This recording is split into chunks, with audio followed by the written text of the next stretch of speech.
Wednesday, my dude.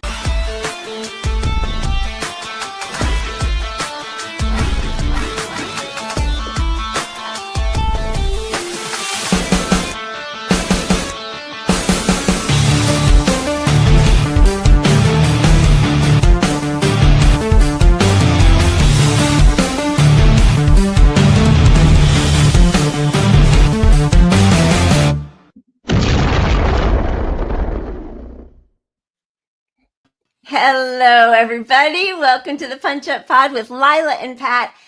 Happy Wednesday. Happy hump day. Pat, how are you? I am good. I have been drinking less beer in my What? fitness quest, Ugh. which makes this even more special. Oh, okay. Thank you for that. You just took me on a whole journey. I was like, less beer, fitness. I'm just here now to it's talk to you special. about Jesus Christ and converting to Are you sobriety. pure? I need you to be pure. No. I'm proud of you for, getting back to the gym. And I think that's amazing. I also have been exercising 4 times a week, but also drinking 7 times a week. So, I mean, we're very similar right now. Yeah. Very similar. I can't take away everything happy in my life, like No, and I recently talked. I've never mind. You know the story I was going to share, but I'm not sharing that story. Yeah, I think it's important to find moments of joy, which is why we're all here with everybody. Here. Yeah. Anything new going on with you? I got nothing really. I mean, it's Wednesday, my dudes, which I love that intro, that song. Yeah. Not the intro, but I had to throw a little slice of that in there because I don't. What is that from? Does anybody know what the hell that is from? It became sort of a meme. I didn't even know it as a meme until you showed it. I do think I like that Mo's pointing out your masked thirst traps on Twitter. Pat it's for anybody not on Twitter. Pat has been posting many selfies of himself at work, outside, at the gym. That's always the plan. with a respirator. What I'm looking for is someone to swipe right on Tinder. Oh wait, on Twitter. On X. Can you swipe right on Twitter? I mean. Oh yeah. But it's good to see, and I love it. I was watching, so masking because COVID's still here. My mother's helper has 3 daughters. One of them was just in the hospital in the ER, and she's like a baby. She's like, I think 3 or 4, and they said they at the ER brought her in. She was having trouble breathing. We don't have any more beds in the ER right now. God. In Ohio. And can you imagine taking your sick kid to the ER and being COVID aware and nobody's fucking masking? Like it's nobody's just so masking. Yeah. I did want to say one positive thing about, I posted a masking picture where I was on a job site, as Mo would put it, drilling holes in some mud or something. but it's a multiple day thing where we keep going back to the site, and I don't normally do new construction. And when you're doing new construction, it's not exactly new construction, but anyway, there are other teams from other industries, other trades working as well alongside us the whole time, like 10 other people. Day 2, another guy was masking. That wasn't the first day. Yeah. So I don't know if it was contagious, but I'm going to claim it. We're just going to call it a win. We got one. Yeah. I really think it is, because people are embarrassed. They don't know. And then they see somebody else. It's like, oh, it's okay. I'm such a dork, but I was watching Breaking Points on Monday, I think it was, and Sagar's been out. They always talk about COVID in the past tense. They make fun of liberals and like wanting to mask and all that stuff before, and the lockdowns and how bad it was for kids. Like they both seem to be on the same page on that. She welcomes him back. He was out last week sick. And he says, I actually transcribed this interaction because I was just like, are you kidding? Oh, let's go. He says it's the worst flu season since 2009. Everyone out there, please take precautions. Crystal says, don't be afraid to break out the mask. Sagar, this will be the only time I will endorse mask wearing culture, especially for people who have children. Be careful out there. I would never advocate wearing a mask normally, but with this flu. With this flu. with this flu just is so crazy for a journalist to point out. Like, oh, it was just the flu he got, not the fact that his immune system couldn't handle a basic flu, probably because it's been wrecked by multiple COVID exposures. But it's better than nothing, for fuck's sake. We got nothing out there in the media. People are so embarrassed. I mean, they truly, Walensky, she stigmatized it all right. It's the scarlet letter and nobody wants to wear a mask. And it's really just, it is. Yeah. So gross. Well, every time I'm at the gym, I love it being the only guy masked there because one, it's good to be at the gym and give no fucks. Because if you're worried about what you look like around other people and stuff, look, you're not going to hook up with someone at the gym. Just drop that fantasy. It's not to mingle and find dates and whatever. Anyway, but also just looking around, I'm like, oh, you guys are all not that smart. I don't care at all what any of you think because you're all not taking care of yourself first, but also everybody else. And there's so many old folks at this gym that I go to. It just kills me that we got people literally in walkers going up to weights, trying to get healthy. Right? Raw dogging a bio level 3 hazard. Yeah. Just insane. Anyway. Yeah. All right. Should we first? Okay. So let me just tell you something about myself. Time out real quick before your personal heartfort story. Yeah. Congrats for being on with Zaina on. Well, that's what I was going to say. Good. Yeah. I was going to say I was on Status Quo this afternoon with Zainab, and she was awesome. And we talked about, some of the things that we will talk about today. It was really fun. I did have that sort of like old person brain fog fear that to me feels like, remember how there was this rumor that Trump wouldn't masturbate or only like a certain number of times because he thinks he only has like a certain amount for his whole life? Or some like wackadoo theory. I don't even remember that one. I missed that one entirely. Was it masturbation or exercise? I don't know. It was something. But I felt like that about, oh my gosh, I only have so much bandwidth in this old person brain of mine. What if I use all of my ability to be articulate from 3 to 4:30 and then or 2 to 3:30 my time? No side jobs, Lila. No side jobs. So you'll all I'm hoping that I have the stamina to keep it going. But yeah, it was great. We love the whole crew over there is fantastic. Colin is such a sweet, kind guy. And we showed a clip Zainab showed a clip of Tina interviewing some of the people who have been affected by the lithium battery plant explosion, fire, and that whole crew is great. And they are doing just fantastic work, both on the ground and in their analysis. So it was really a pleasure to be on. Amen. Love them all. Yeah. Love them all. And yes, one of the few groups doing investigative journalism these days. Truly on the ground stuff too. So support them. Yeah, absolutely. Status Quo is great. So any chance you get to listen and watch them, please do. Okay, so now we are going to, that's what I was looking for. See that? Thank our members, our pup heroes and sheroes. We love you guys. We are so grateful to all of you.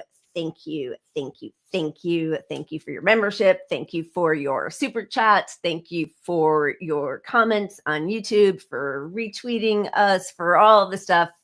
We really appreciate it. So thank you. And as always, don't forget to like, subscribe, and it actually really does help if you leave some sort of comment on the YouTube video. So thank you. Yeah. Even if you just pop in the beginning of the show and say, Pat was right, that's enough. That is. You don't even have to do that. That'd be ridiculous. Don't waste your time. Check it. Yes. So and smash that notification bell, all that good stuff. Please, we greatly appreciate it. We have a new format a little bit. So yeah, it's all together. We don't need to hash it out anymore. We hashed it out in our intro. We're going right to cheers. If you were here for the pre-production meeting and not doing whatever side gig you had earlier, I would have known the plan for the show. Jesus. Over 60,000 workers have launched strikes against the University of California over unfair labor practices as the unions fight for the contracts they deserve.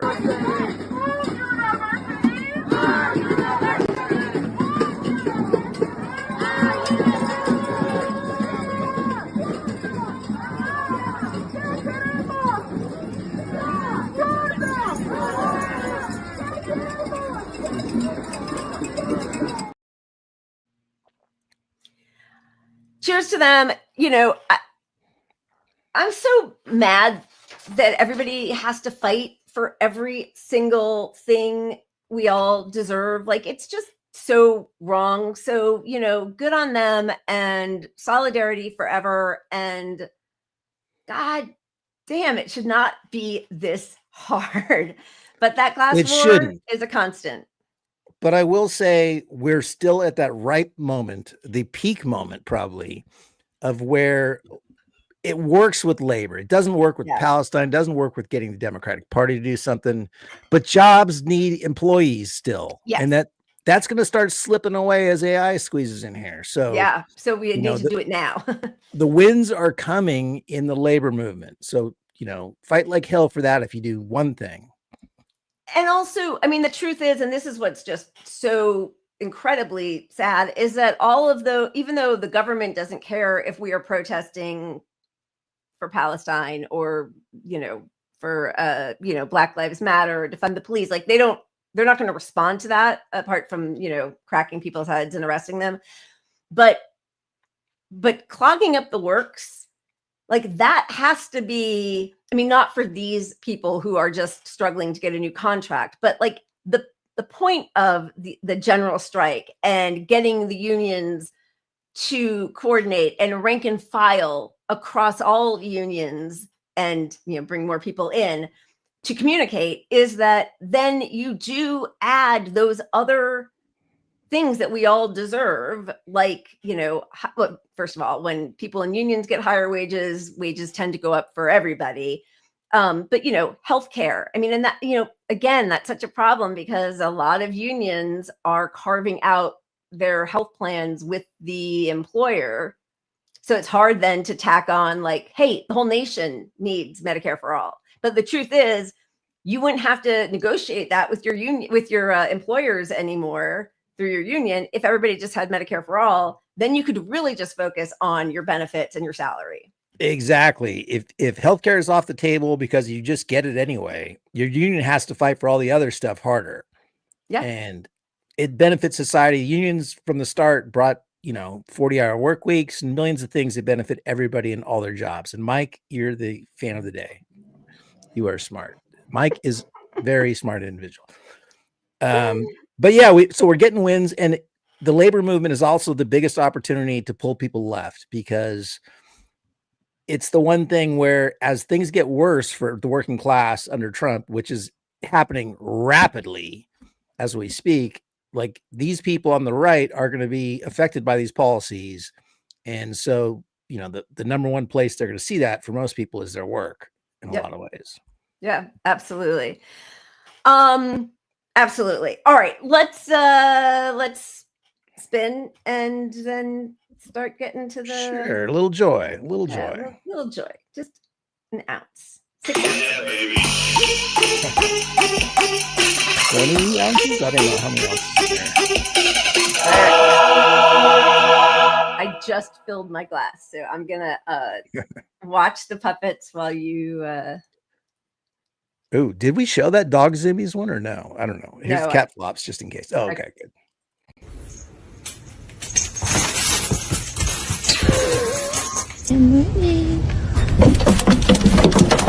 It's gonna be hot.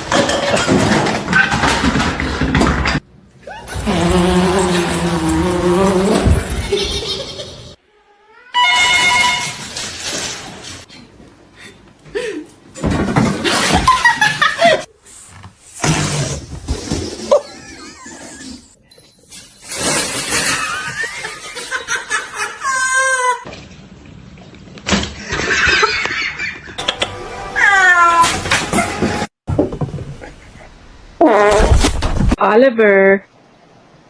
What a tease.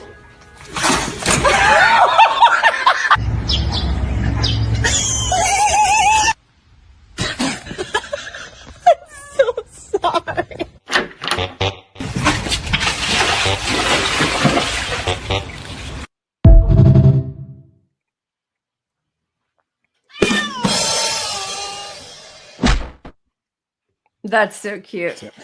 Very cute. Yeah, All right. I have been scarred by shocking my pets several times.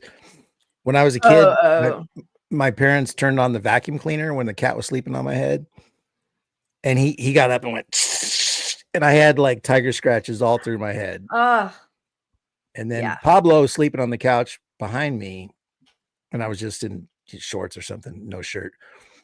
There was a noise outside. Thirst trap. I think it was. I'll post the video. Yeah. Later. Whatever happened outside caused him to. I think it was a leaf blower because he hates leaf blowers. Oh yeah. He sprung up like literally 3 feet in the air. I look up and I see him, and he comes down on me, lands on my chest, all shirtless, and just did the same thing. And he's got like mountain lion claws. Like he's a murderer. Oh. And I had a scar for years because of that. Oh my God. It's just now fading away, but yeah. We're getting requests for pictures. Anyway, adopt a cat is what I'm saying. Adopt a cat. All right. We're gonna get started now. We're gonna go to the big news of the week in the liberal sphere was the just slashing of hosts over at MSNBC. And this was, so forced out Ayman and Carpenter and Jonathan Capehart and Katie Phang. I'm not sure how to pronounce it. I hadn't actually watched her show. I know, obviously, Ayman has done some great work, speaking truth to power, both to Democrats and about Israel and Palestinians. And this was just like a few days after Joy Reid was canceled. That was 4 days ago. And it did not go unnoticed that, yes, they've all been critical of the Palestinian genocide or Israel's genocide of Palestinians. But it was interesting to me that Rachel Maddow, in her 5-minute spiel, didn't address anything about politics. So we just did a 1-minute cut of it, but just so we know what we're talking about before we kind of dive into what's going on there. In all of the jobs I have had, in all of the years I have been alive, there is no colleague for whom I have had more affection and more respect than Joy Reid. I love everything about her. I have learned so much from her. I have so much more to learn from her. I do not want to lose her as a colleague here at MSNBC. And personally, I think it is a bad mistake to let her walk out the door. It is not my call, and I understand that, but that's what I think. I will tell you, it is also unnerving to see that on a network where we've got two non-white hosts in primetime, both of our non-white hosts in primetime are losing their shows, as is Katie Phang on the weekend. And that feels worse than bad, no matter who replaces them. That feels indefensible, and I do not defend it.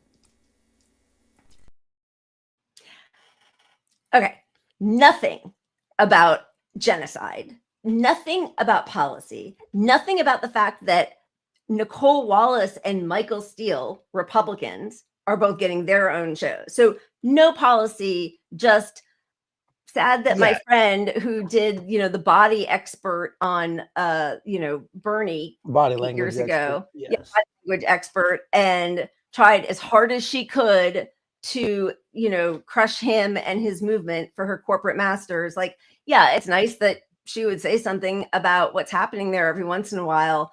But I mean, it is so just morally bankrupt that that's her only take on it. Of course, it should be. The take should be, look, you're letting Joy go because she supported Israel. I mean, she supported Palestine and pointed out in a small way, in the teeniest way possible, that there's another side to this story, and didn't even report on that side much, to be honest. But like, that's the reason she was let go. Let's cut the bullshit. And if part of it is the race issue, why do you got Michael Steele there? You know, you're pushing to the right. It's what it is. It's not the race thing. It really is not. And if she cared at all about the politics she pretends to, that would have been her take. Yeah. And you can also say, like, hey, it's not a good look that you are also, that all of the people who tend to care about what happens, you know, people being genocided by our bombs, all the people on our network who care about it are people of color. But like, she doesn't say, I mean, I don't know. I cannot believe I ever used to like her. I'm so disappointed in myself. But, you know, thank goodness for WikiLeaks, because as soon as I saw that she was, you know, complicit or collaborating with Hillary, I could be done.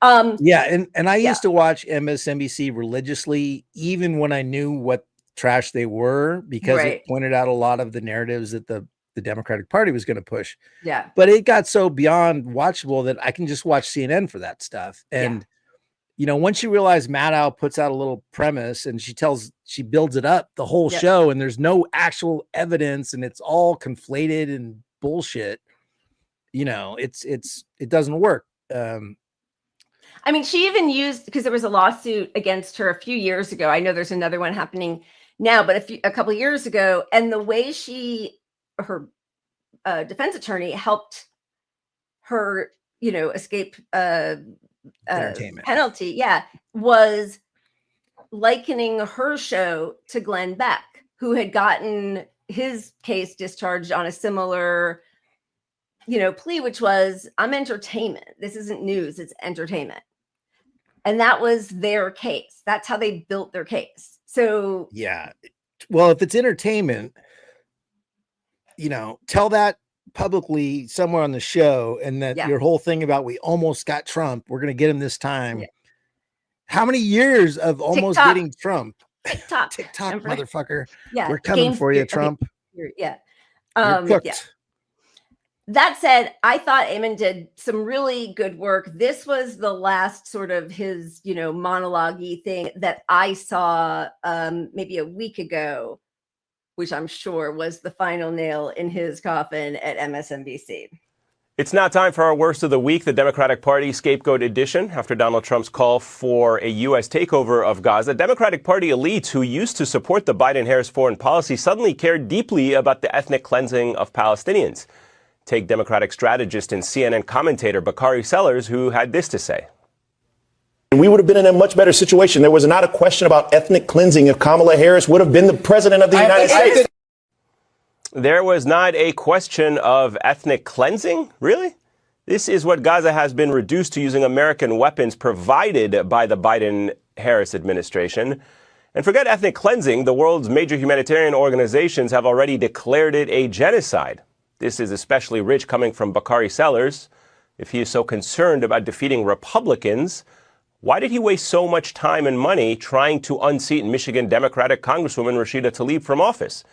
And take a look at this old post from Sellers, proudly posing for a photo at the right-wing AIPAC conference with the people who would go on to become two of Donald Trump's biggest financial backers, Sheldon and Miriam Adelson. The caption reads, "Reminder, just an example of how Israel can bring parties together." But it wasn't just Sellers. Ana Navarro, co-host of The View, and another CNN commentator used Trump's deadly proposal not to express empathy or solidarity with the Palestinians, but to scold student protesters, saying, "I'm looking forward to all the protests on college campuses tomorrow against Trump." You know, like there was against Harris. Now, this is, again, especially rich coming from Navarro. Despite spending most of her career as a Republican political strategist, she didn't just get to speak at the Democratic National Convention, she hosted the second night. The very same Democratic convention that infamously refused to allow a Palestinian Democrat, to give a 2-minute DNC vetted speech endorsing the Vice President, Kamala Harris. The Democratic Party has a 31% approval rating. Most voters don't like or trust them, and pretending to care about issues only when they can be used to scapegoat voters, in this case Arabs and Muslims and other allies, isn't going to help their cause. I hope they learn that. I mean, so amazed they didn't just pull the plug on the whole network. totally. I mean, like, as you're saying that, I'm reading, and that's what the Run's saying too. Like, oh, you got. It's like, when you're talking to somebody and you want to get off, you're like, just like gotta go. Yeah, he's great, and I'm sure knew that was going to be the end. He had to know, right? So that's what's happening there. They are giving Nicole Wallace, and I think Rachel Maddow is going to be on like 5 nights a week for the first 100 days. And then, she'll go back to her once a week. That's MSNBC. Over at, this is Jake Tapper at, this is his book, jacket cover. And it is just astounding that they can continue the lie that it was somehow kept from them that Biden was losing his mind. So the title is Original Sin, President Biden's Decline, Its Cover-Up, and His Disastrous Choice to Run Again by Jake Tapper and Alex Thompson. And on the back of the jacket, what the world saw at Joe Biden's one and only 2024 debate was not an anomaly. It was not a cold. It was not someone who was under or over-prepared. It was not someone who was just a little tired. It was the natural result of an 81-year-old man whose capabilities had been diminishing for years. Biden, his family, and his team let their self-interest and fear of another Trump term justify an attempt to put an at times addled old man in the Oval Office for 4 more years. What was the extent of it? Who knew about it? Was it a conspiracy? We'll let the facts speak for themselves. We'll let the facts that I gathered over a year as the CNN top reporter with the biggest show on CNN.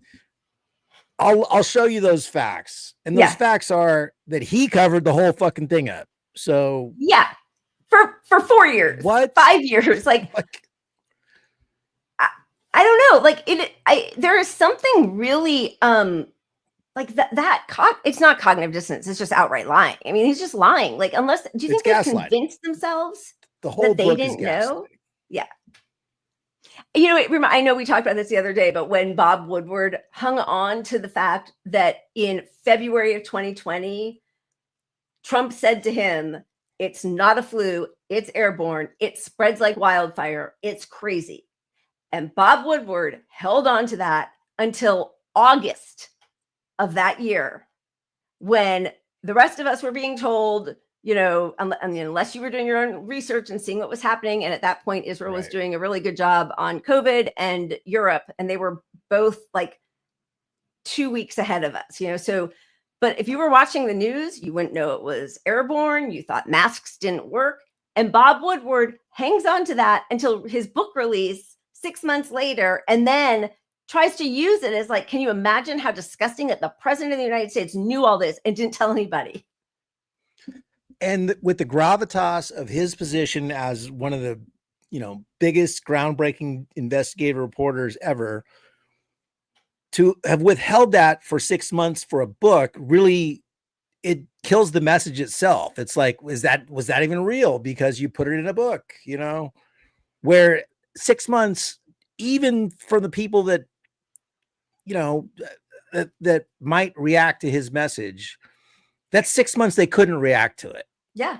So how many lives in 6 months of people who are like, that he's the guy I trust?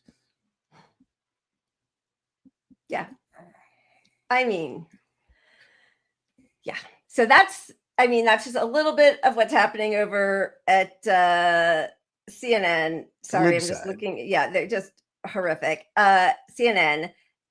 This is what's happening in cable news, which this is really a very small chart, but let me just tell you that nobody's doing great over on cable news. Fox is beating everybody, which it's just always going to shock me. The number on the right side of each column, if anybody can see, the numbers in black are total viewers, and the ones to the left that are in blue font are the 25 to 54-year-old demographic, which, those are the people that buy the most. That's how they can sell the most advertising space. I mean, I'm actually shocked. It's numbers. Really a major shift in where people get the media, because for Jake Tapper to only get 636,000 people. Oh no, that's Anderson Cooper. But Yeah, I know it's weird, right? Where's Jake Yeah, the Tapper? I'm looking. chart's Oh, a little Jack funky. Tapper's at the top. He gets 607,000 and 83,000 in that target demographic. Yeah, but I mean, like, look, there are some even progressive podcasters hitting those near those numbers. You know? Yeah. And think of what Rogan gets a night. I mean, it's just absurd to still be. This is why the Democrats have such a low rating, because they can't propagandize their audience anymore. Their audience is gone. You're down to mostly old folks. All their commercials are like for medicines, and, you know, happy bouncy drugs to keep you alive. And I mean, I'm looking. Okay, so Rachel Maddow, I think that's a 8, that second number, but so 1.8 million basically is her total viewership, and Hannity, who she's runs against, is 3 million. Right. I mean, yeah, they've lost it. They went right, but that's not what their audience wanted. And I don't even know what Joe and Mika get in the morning. Yeah. So this is why they are going after the Fox, just like their Democratic Party counterparts. They are going after the Fox audience. They're not going to go after the left. There's no money in that. Yeah. They're going after the Fox audience. And look, that's a tactic we've seen the Jimmy Dores of the world use, for example, right? But if there's no mainstream true left, which is, you know, the problem MSNBC and CNN have with being more leftist, is it means you have to prop up the Democratic Party that everybody sees as fucking lying. So that is dragging their ratings down if they stay in that lane. Yep. And they can't take the progressive lane because that's their donors and the people buttering their bread. So they're like, well, what do we do? Well, we got to go right, you know, and that makes the small number of people that still get their messaging from these sources think the country's gone right somehow. Yeah, that line makes me crazy because, as we always point out, the progressive policies, as we all know, are progressive. I mean, it's just like living a normal life in a regularly functioning country. Like that's not really healthcare for everybody is not considered a leftist radical policy in a sane society. Or if you work 40 hours a week, you should be able to afford a life. And these networks, you know, particularly CNN, because CNN tries to toe the line a little more, but they're all leaning into, well, you guys voted for this in the beginning part. Like all these terrible things are happening. Yeah, fascism is here. There's Nazi salutes every night. But, you know, and Social Security is getting cut, Medicare, no SNAP programs, they're getting cut. But you guys voted for this. And so, you know, we can't really go after Republicans for doing things that they said they would do.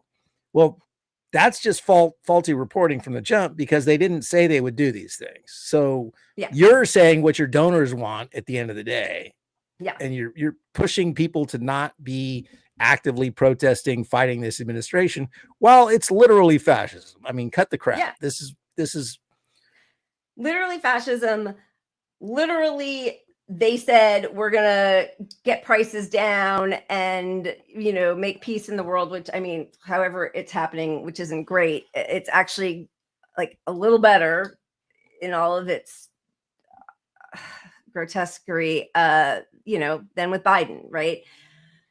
But yeah, they didn't say we're going to be, you know, firing 1 million government employees and taking away money from, they actually clearly, and we'll get into a little bit of the budget bill, but like clearly said, we're not going to touch entitlements. We're not touching Medicare. We're not, or Medicaid. We're not touching Medicare. We're not touching Social Security, right? So it's all lies, but they won't say that because, again, bipartisan project. And all you have to do is point out, you do the side by side like you're on Twitter, like some little investigative person on Twitter that finds two clips and puts them next to each other. Here they were before the election saying no entitlements. Here's the billionaire we didn't elect saying in an interview, we're going after all the entitlements. Yep. It's not cut and dry. There's your journalism. I just did it for you. I broke a story, MSNBC, CNN. Yeah. But what are they going to do as Jen says, all of their ads are from, military and pharma. So they're not going to talk about how healthcare for everybody would actually be a Medicare for all, a single payer would be cheaper, than the system that we have now. And, half the country didn't vote. And this thing of like, that's what you voted for. I mean, even though seeing that Trump made strides in communities he never should have, young people, Black people, Asian people, Latinos, like all of, just like, oh my God. But when you actually look, he didn't win by that much. I mean, he still won, and he won all the swing states, and she's a moron, and the Democratic Party is horrific. But like, it's not like, oh my God, the whole country, it's gone one, like there's lots of reasons that this happened, and they won't examine any of the actual reasons. He did nothing to appeal to these marginalized groups at all. Yeah. Right? Nothing. The entire shift was fuck you, Democrats. Yep. That was it. Yeah. Yeah. That was it. Okay. Moving on to Washington Post. Jeff Bezos, who bought the Washington Post to save media. Remember when libs liked him? For free speech. He was one of the good billionaires. Has now decreed, and I mean, on some level, I'm just happy that he's come out and said it, because if anybody thought that they were getting real news that wasn't centered around propping up war and their, CEO bosses or donors, at least now it's very clear. So he today put out a statement. It's very long. I won't read the whole thing, but shared this note with the Washington Post team this morning. I'm writing to let you know about a change coming to our opinion pages, which of course are going to, this is my aside, heavily correlate with their news, right? Remember when they ran 16 anti-Bernie articles in one 24-hour period? That was 9 years ago. Anyway, we are going to be writing every day in support and defense of two pillars: personal liberties and free markets. We'll cover other topics too, of course, but viewpoints opposing those pillars will be left to be published by others. So somebody must take up the defense of those poor, free, enterprising, capitalist scumbags who have already destroyed our world. They come rush to their defense, please. I mean, he's just saying out loud, if you translate that, don't defend getting rid of entitlement programs. Don't defend the need for Medicare. Don't defend the need for SNAP programs. Don't talk about the poor, because in a free market, we don't have any social programs. I mean, in a free market, you don't get government bailouts to the tune of $2 trillion and forgiven those loans when you can't even, forgive student loans. In a free market, you don't have the government pick up the slack for the way you can't even pay your employees a living wage. Those are handouts. Those are government handouts to the big businesses. It's just, and then the personal liberty, that's just COVID. That's like COVID stuff. Yeah, right? We're not going to talk about COVID stuff. Exactly. Stuff is no. It's we're 5 years into this. Come on. Stop talking about it. It's annoying me. Yeah. It's really, won't somebody please think about the billionaires? Exactly. Yeah. It is really, really gross. And yeah, that's what they're begging for. This is what got me banned permanently. I had to keep writing for weeks to get myself back, but maybe this illusion is just under the radar enough. I said something about the French had it right, which I would have thought was kind of vague enough. It could have been the economic system. Yeah, I mean, cheese and bread and wine. Things. Yeah. Okay, so that's on. Oh my gosh, it's really. Do you know it's like 90 degrees in LA right now? It's very hot. No, I had no idea. And I forgot to turn the air conditioning on before I came in here. Oh my God. Okay, that's on this side. Oh, this is just a reminder. All these billionaires who, buy media outlets and stuff. that Peter Thiel also, didn't he end Gawker? I don't know if he had bought it or if he just found a way to end it, because he is friends did a with catch and Hulk kill. Hogan. Yeah. Yeah. And then killed it. But like, Same story. Same none idea. of these people has any interest in news or free speech or democracy, obviously. But like, yeah. And all of that, it was so transparent to most people. Like, hey, you know, as a leftist centrist with Washington Post, in a lot of ways, you just saw it. Like, you're like, the Amazon guy shouldn't be controlling the media. The guy who's building monopoly, he's got monopolies across multiple industries and gets subsidized contracts, and his employees are the most shit on. There's more injuries at that job than any other fucking job in the country. Yep. And it's not a job that should have injuries. It's fucking packing boxes. I mean, come on. But then to see the whole country say, well, we're not co-signing this, but to see a billionaire in charge of finding these inefficiencies in the government. And so the media is one thing. So now you got all the media saying, we're basically not going to talk shit about Elon Musk, the billionaire cutting things. Like, what? It's just losing your mind territory here for me. Like, how awake, can you wake up people like centrists? I think they see this, but like, it's also a powerless situation in a lot of ways for us. And I think that's also part of it with COVID and all these other things. It's like, okay, but what can we do? We can't fucking do much. So there's so many of us. Whom do we turn to? Because the people in power are saying things like, okay, so now, you know, this is the second time that we've done something where a few weeks later, we're like, oh God, about 4 months ago, our one good thing was that, is he an MMA fighter, Bryce Mitchell? Because he called out Elon Musk, and he was like, he's a fucking asshole. I hate him. He's awful. You know, he should fuck off back to South Africa. He's disgusting. And then was he a little racist? I forget what he did. Oh, disgusting. Yeah. Just like 2 weeks ago, just went on this whole diatribe against, now I can't even remember, but I texted it to you. Like, I think we have to do a mea culpa. Then the other one is last week, Stephen A. Smith had this great rant about, you know, and it was right to the face of one of the Pod Save boys, Tommy Viator, where he was like, you don't care about democracy. You had Bernie Sanders was running away with the whole thing. You crushed him to put in Hillary. You did the same thing with Joe Biden when he was doing well in 2020. When Bernie was doing well, you came in, crushed him, made us run with him. Then now you didn't even have like he did a great rant to a Pod Save boy's face. And now he's got Hakeem Jeffries on. And this is what he brings us. Anybody worth their salt will tell you the extreme left had a lot to do with pulling y'all back from the momentum one would argue you had, obviously, in 2020. What about pushing back against your own party?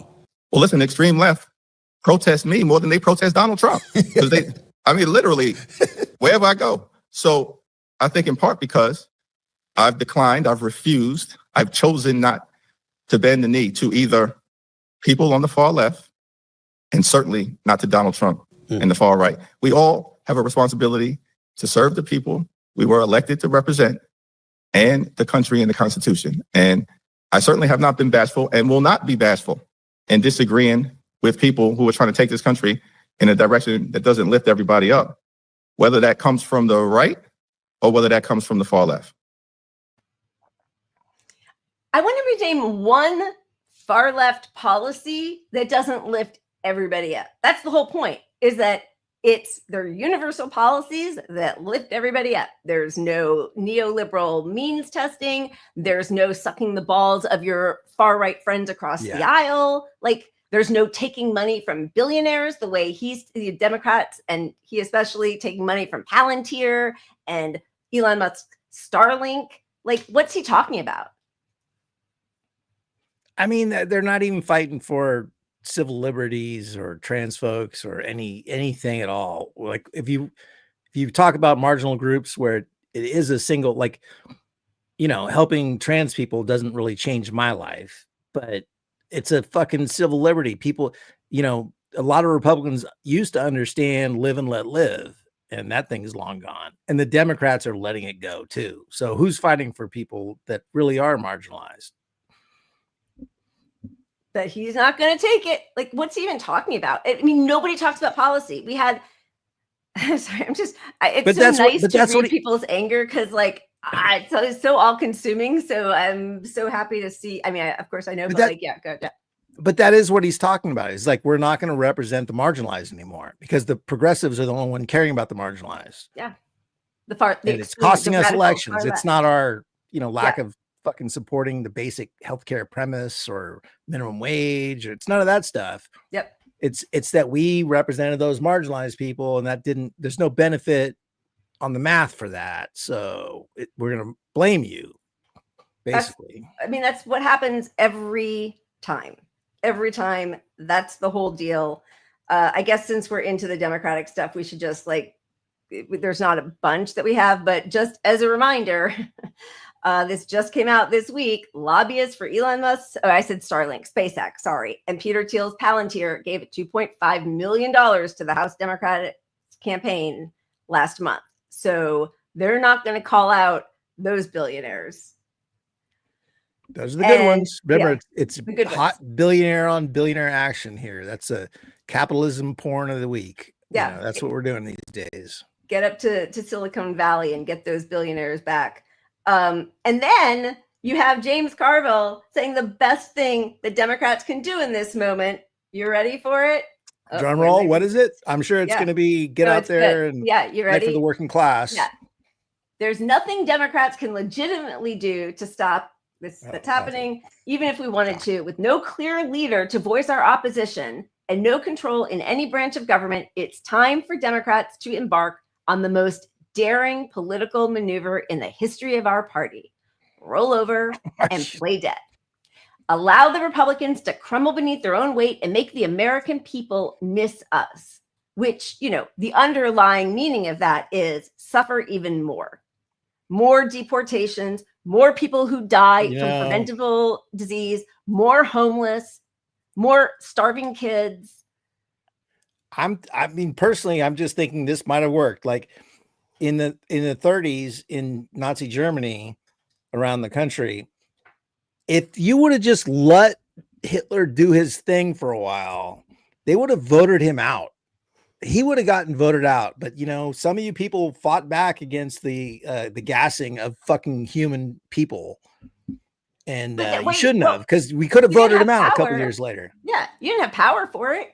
How do you do it if you don't have anybody in power? Which, by the way, they're almost half of the government. So they're there. They do have some power. And why isn't there any leader? I mean, can you imagine? There is no leader of the Democratic Party right now. And he's right, there isn't. But how is that possible? How is it possible there's no leader? Okay, but he's right because he himself is choosing not to. And his message is we should do nothing. We can't do anything. And then they bring out old Carville to appeal to the last fucking hangers on of the Democratic Party because they think he's some wise sage because he got Clinton right fucking 30 years ago. Yeah, he's like a snake oil salesman and he's disgusting. He guaranteed Trump was done a million times. So his latest thing is Trump's going to implode in 30 days. And what? So he implodes and his popularity falls into the shitter. But that doesn't change all these evil, vile policies. It doesn't change anything. Once they're implemented, it's very difficult to peel them back. Yeah, but he's just seeing things as this horse race of the Dodgers drafted a new pitcher and in 4 years it's going to change the game or something. That is true. Actually, it's true. Shohei's awesome. Shohei's fucking awesome. No, I'm kidding. I'm joking. Oh, I didn't do it. I swear. I can't hear you. Oh, okay. I thought you thought I muted you or something. Yeah. I mean, it is truly evil because it just shows once again that they have no concern for the working class or for their fellow citizens or, in their country or on the globe, on the planet, right? How dare you think it's okay? I have no power. I'm just this middle-aged lady sitting at my desk, ranting. I have no power, but like you still rant because of course you use every fiber of your energy to fight against what's happening right now. And to sit there with, you have the ability, he does, and so does any Democrat actually in Congress, to go on to any show, any podcast, and talk to people and let them understand that evil is happening in the halls of Congress and in the White House, and it's against all of us, and we all need to fight. Of course, there's something they could be doing now. They're so disgusting. Yeah, and the audience he's talking to, they don't want to hear his message either. Like liberals are even pissed. They don't want it. Yeah, they're just like, okay. On one hand, your message is fascism is here and present, and all these things are the worst things in the world. And it's the first time they believe them. It's the first time they're like, yes, I see that. It's so fucking clear. And your other message that you're sending to the world is we can't do a fucking thing. Lie back and enjoy it. As Bobby Knight said. Good old Bobby. I'm finally getting to my joke. He should be our one good thing, so we can just cancel ourselves entirely. There's some terrible people as our heroes. We'll never be allowed on YouTube again. Just 4 days ago, Chris Murphy was saying, listen, people are gonna have to get used to it. We have to be a big tent party. And we all know when they say that, they are not talking about give us your tired, your huddled masses, you're poor. They're saying we have to move further right. We're gonna have to get a little more racist, leave any social concerns, any civil rights, anything behind, and go after the far right. And now, because Bernie did really well this weekend storming the Midwest, now he's going to put out a tweet saying the way we beat the Trump-Musk billionaire takeover of our government is to be crystal clear whose side we are on and how we would move power from the billionaire ruling class to the people. And he's quote tweeting, this is one of Jeremy Slevin is one of Bernie's, I don't know, PR people or staff, whatever. Anyway, who's talking about Bernie's town halls this week that were all, overflow and did really well. But that wasn't his message 5 days before. Nobody believes it. Nobody believes it. And they're all rewriting the script. They're all like acting like, okay, they're day to day. They're like, how do we keep this illusion alive? And their consultants are like, well, we know we want to represent big pharma and the military industrial complex, but since we have no power anyway, and we're not going to use it, of course. Yeah. Shift your messaging a little bit more towards we got to all get a fucking group meeting together and form a committee or something, Yeah, form a committee. I feel you. I felt you. I found you. No, what was the thing that they told you? You're a salesperson now. Feel, felt, found. I feel what you're saying. A lot of people felt that. But what I found was, and then that's when you lie. And then that's when you lie. Thoughts and prayers. And again, like this is what they're fighting. This is the White House putting out a tweet. Congestion pricing is dead. Manhattan and all of New York is saved. Long live the king, President Donald J. Trump, with his ugly mug on a fake time mock-up. Long live the king with a crown on it. And look, things like congestion fighting, pricing, that's actually the free market saying, fuck that. We hate you. We hate your industry for these prices. Right. Fuck it. I'm never going to a football game again. Right. None of that is like actually helping people. It's just, that's the true free market of like, it's costing these people financially to do these things. Every time you hear about like, oh, there's a new app that's going to scan your face and you walk in a Safeway and the price is going to be based on you. People are like, fuck you, Safeway. I'm never going there again. So like, they're just reaping what they sow. He's not doing anything for regular people at all. Not a single fucking thing. Okay, you're right. Except the congestion price. Nope. I know. End it.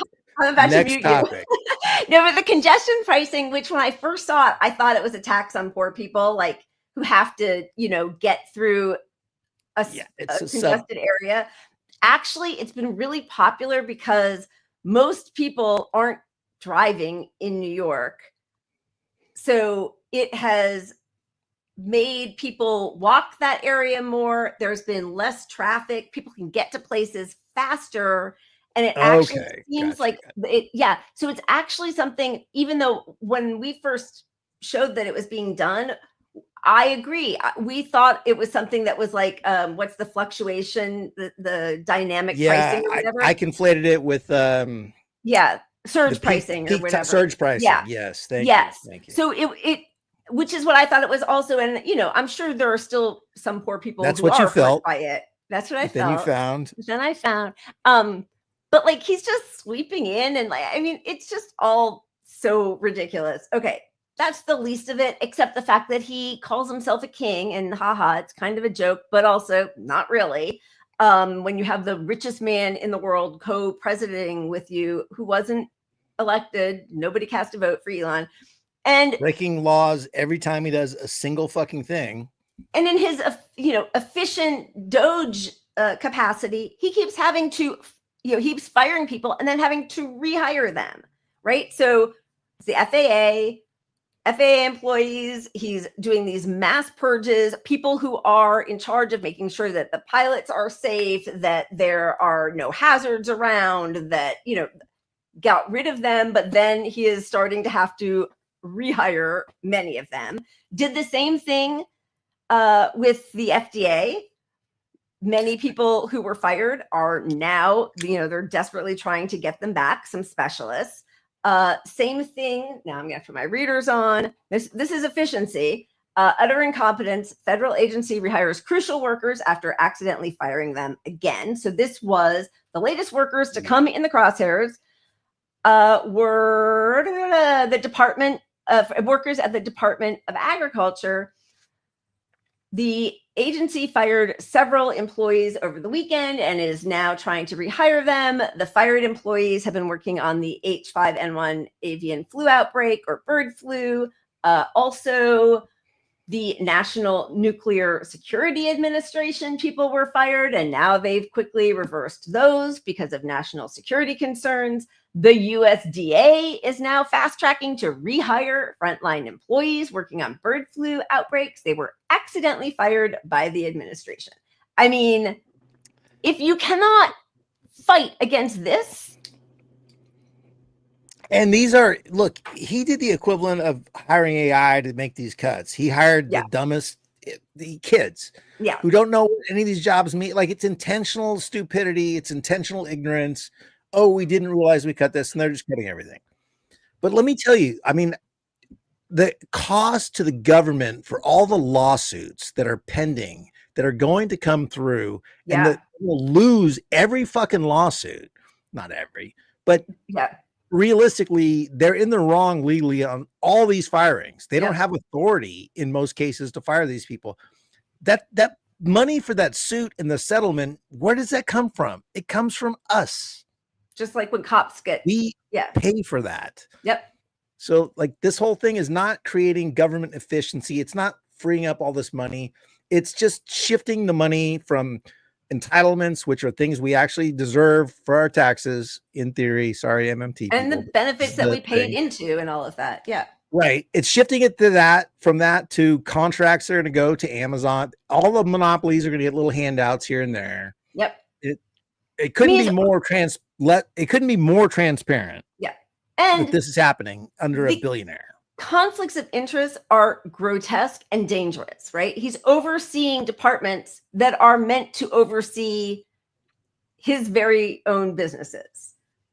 So, it is rife with so much possibility for incredible, for fatalities, for toxin, like everything that's supposed to protect us, that all these rich barons, want to get away with those, do away with all the regulations. He is now going to work his hardest to see to it. And, for all of the anger I have towards Barack Obama for not being nearly the man he promised us he would be, there were times that he was, he had such a way with words, and he knew what he knew what was decent. He just didn't do it. But, he would say, like, do you like the meat you're eating? Do you like the water you're drinking? I mean, and then he goes to Flint and pretends to drink water. But like, there's a reason we have these people here. And I think what, and Steve Bannon is trying to sound the alarm a little bit, because it feels like Trump and Elon, Elon doesn't care about anybody. I don't know what Trump is going to feel when his MAGA base totally turns on him, because obviously plenty of people who voted for Trump want clean air and water. They don't want to be fired. They don't want to be shoved off Medicaid. Like, it's not just the liberals who are, benefiting from these programs. The more I think about it, I think it's really just the plan to do all the evils super fast and rebrand after, and maybe pull back a few of these things a smidge, and then act like Trump was the good guy. And he does have a pattern of that. Yeah, maybe they throw Musk under the bus eventually. Like maybe right they don't. Yeah, but either way, Bannon's a bad guy. He's manipulating all this fucking Nazism with his little Nazi salute. And hey, Jimmy Dore, good leftist, you got him on there. He's a normal guy now. Oh, he's also one of us. Yeah, one of us. Barry Weiss, whatever, who talks about anybody protesting a genocide as being, a terrorist, and should, like that they're terrorists, that they're Hamas. I hate saying Hamas supporters, because I don't want to, align myself with people who call Hamas a terrorist organization. But, anybody who is protesting Israel's genocide basically is a terrorist and anti-Semitic. That's Barry Weiss. But she sees the Sig Heil of Bannon and says these stiff-armed salutes are not expressions of sincere Nazism, but of an oppositional culture. How do you like that? So what's a keffiyeh then? Like, it's fucking anti-Semitic. Nazi. Right. It's clearly anti-Semitic Nazi. to the color out of anti-Semitism. But Nazi salutes are like, come on, this is just some like a rebel band that keeps wearing fatigues after victory. What? Has failed to realize it's no longer in the opposition. Like, even in that framing, she's like, why would you even put them in any sort of positive, it's one thing to say he's doing this to rile up people he knows don't like him. I think it's disgusting. I don't think he's anti-Semitic. I think he's doing it to own the libs. Not great, but I like to own the libs too. But no, she's making it seem like there's something honorable. You were a rebel, and now, the war is over, but you just can't stop Sig Heiling to the fur. But all of that is just to provide cover for extracting all the wealth for as long as possible. Yep. So there's less, so that they can, in the next 30 days, do all the vile shit possible in the first budget. That's the whole, the whole game. Yep. Yeah. But, it does two things. One is no one should ever care who isn't anti-Semitic that anybody ever calls you anti-Semitic. And it like dilutes what real anti-Semitism is. Which again, I am really just shocked and disgusted by this idea that the real Nazis aren't so bad. The real baddies are the people who criticize an ethno-state committing genocide. Like, it takes away, it just takes away any weight to the accusation that people are anti-Semitic. Because if you are going to look at somebody who's Sig Heiling and say, I don't know. Just think, look, 2 years ago, if someone called me anti-Semitic, I'd be like, holy fuck, what did I say? How did somebody correct me on this? Yeah. And now I'm like, yeah, fuck you. I don't even have to read what you wrote, you piece of shit, fucking genocider trash. Yeah. Like, so that obviously it changed the meaning of the word in the US and the world, really. Like, they've they've ruined it. It's really, and it's dangerous. That's actually dangerous to do that. But that's part of the Zionist project anyway, right? Like,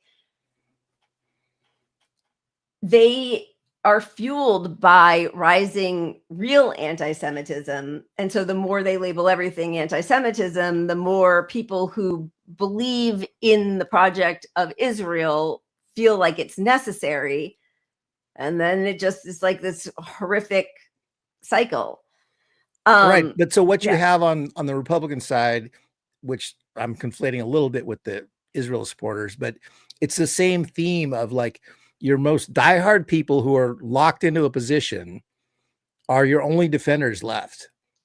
So on the Republican side, you know, hanging on to the racism, hanging on to the Nazi stuff, the funny, like, haha, fuck you libs. Here's a racist frog meme. Like that's what they have left because they're losing people who are looking at this objectively, which is happening more and more every fucking day. Yeah. I mean, it's really sad. And, you know, I know that there are some people who have cynically used Israel's outrageous, 80-year history as a way in to sow the seeds of real anti-Semitism. It went from, look at what Israel's doing and the Zionist project to, oh, Jews did this and it's Jews and, so like all of a sudden we've gotten into sort of scary territory there. But people like Barry Weiss should know what she is doing and enabling. And, everybody's just kind of mask off. I mean, it's just a crazy money grab and they don't care who gets hurt. It's just awful. But that's where we are at right now as a society. Like we used to spend all of our efforts trying to get people to see what's going on. And now we have the collective in general seeing what's going on. Yeah. So now the fuck what? Like you guys recognize we have no power on our own within the parties. Yeah. So, join your general strike when it happens, join your local unions, support all these people fighting because they've been right this whole fucking time. And that's the only place we have our power. So, you're not voting ourselves out. We're not voting ourselves out, which is another thing. First of all, I just want to say it's so sweet. I see all the people in the chat asking Josh to turn the AC on for me. It's really sweet. I did it. I have an app on my phone, but you guys are all so sweet. That's so cute. Thank you. I appreciate it. As my face gets redder and redder, I'm waiting for it to kick in. Lila needs a diamond necklace. I mean, she looks so much better on the show. It would help our ratings if she had a diamond necklace. It's really important. I know Josh is writing me like he could just slip a note in here, but he's like, I'm headed out. Dinner's done. But thank you all. I appreciate it.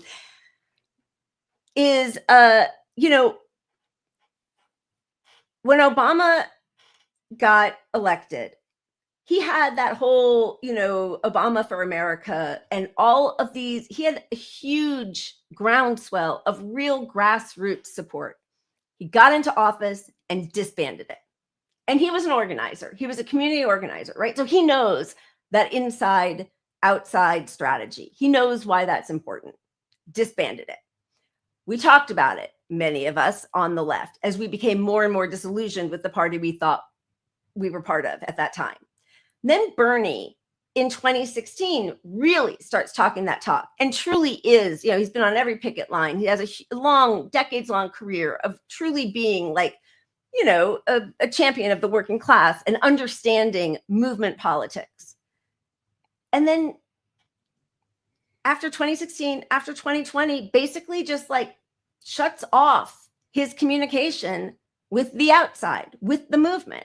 So what are you going to do? Like, why would you do that? Even if your person, your good friend Joe, is in power, like you keep that going so that the left flank, the base of the party still feels heard, can still like spring to action when we need things like Medicare for all in the middle of a global pandemic, like, rent and mortgage forgiveness, like student debt cancellation, whatever, like all of that, and they know that. So when they disband, when they stop that communication, they know what they're doing.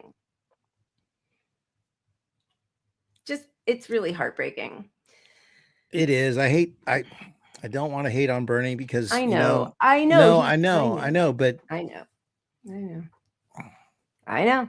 Look, he's appealing. He's getting centrists over to our message. The problem is, then ultimately it's all settled by an election. And when that election comes, he's going to say, vote for the Democrat. That's the whole game. So he's waking people up. Yeah. But, you know, all the disillusionment has led a lot of us to fucking hate the Democratic Party. Yeah. All right. I mean, do you want to show any, like, I mean, we have like, this is so silly, but just for like a moment of dumb funny, somebody hacked into the screens at HUD. Yeah. And did an AI generated little video here. Long live the real king. I mean, I mostly hate these sorts of things, I have to say. I mean, this one's particularly gross because it's just like Trump is just so sort of repellent and sucking toes, which is, I'm not judging anybody, but like, you know, they were trying to do something demeaning, but I always feel like there was a dig at a whole other subgroup that wasn't the intended target that people aren't thinking about when they do stuff like that. Yeah. So this one I could laugh at a little bit, other than the AI part. I hate that, but you know, what are you going to do? But, you know, most of the time it's like a gay thing. It's like, oh, it's a gay thing. And this is, you know, it's sort of sexual with the feet, but it's not overtly a gay thing. It's more like, it's sucking this guy's toes. It's like bootlick. Yeah. A little closer to bootlicking. So I could appreciate it a little bit. Yeah. But. Yeah. All right. I don't know. Hey, Musk at the cabinet meeting. Like, do we just want to move on? Musk at the cap. Did I watch that clip? What is it? I mean, it's pretty short, but for some reason, Musk gets to go to cabinet meetings now, and he's just gonna fill everybody in on a little something, and then we'll. Let's hear it. Why not? And I should say, we will make mistakes. We won't be perfect, but when we make a mistake, we'll fix it very quickly. So, for example, with USAID. One of the things we accidentally canceled very briefly was Ebola prevention. I think we all want Ebola prevention. So we restored the Ebola prevention immediately, and there was no interruption. But we do need to move quickly if we're to achieve a $1 trillion deficit reduction in financial year 2026. It requires saving $4 billion per day, every day, from now through the end of September. But we can do it, and we will do it. I wonder if he would be so forgiving. If somebody made that little mistake. He's in front of the leaders of our country who are all acting like Congress doesn't approve spending, and they're acting like he has authority to do this. And it's truly, you know, this is the coup, like pretending that this guy has authority to cut funding for Ebola. So like, he decides tomorrow COVID's not real, cancel all the COVID stuff. They're canceling vaccine stuff now for the flu that we've known. Well, the regular flu too, that we've known forever. I saw the bird flu. I mean, it's just the stuff that's happening illegally that's going to kill people immediately is just off the charts. So for Democrats to say, let's just let this go for a bit and we'll win in the midterms. Like 2 years of this, if your theory is right, 2 years, we're gonna let all the research to diseases that are pandemics literally right now just fall away. Yeah, I mean, on Status Coup earlier with Zainab, she had shown a clip of RFK Jr. there talking about the first case of a child dying of measles in a decade. Just happened in Texas, and there's an outbreak.